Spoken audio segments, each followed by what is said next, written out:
Amid the tidal wave of criticisms both aesthetic and politicized that got lobbed at Disney's recent live-action Snow White, one cry notably unheard was, "Needs more gore, nudity, and F-bombs."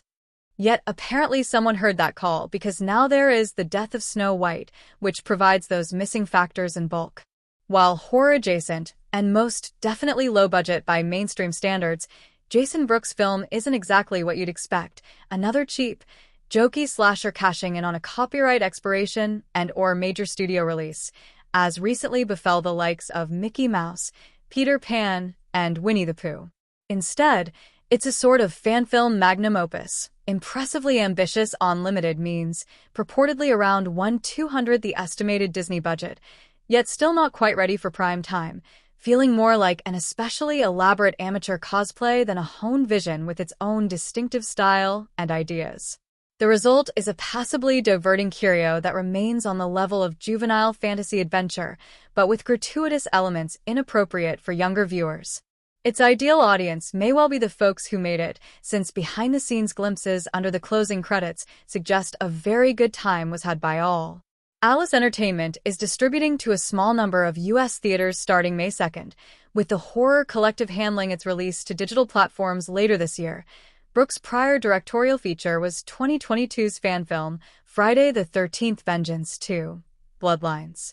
He played Jason Voorhees in that as well as similar enterprises, plus monster roles in other indie horror movies.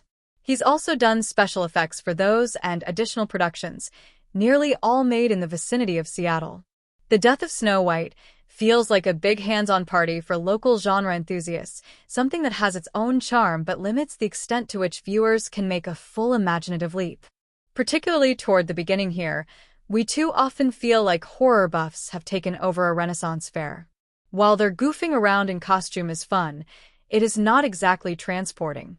A prologue finds a vaguely medieval castle's security breached by a witch, who manages to slay guards and access the heavily pregnant queen, Kelly Tappan, to her immediate grief. Some years later, she and the king, Tyler McKenna, are long dead, albeit survived by womb-rescued Snow White, Sanai Lautzes. She has not assumed the throne, however. That seat is occupied by her wicked stepmother, aka the evil queen, Chelsea Edmundson.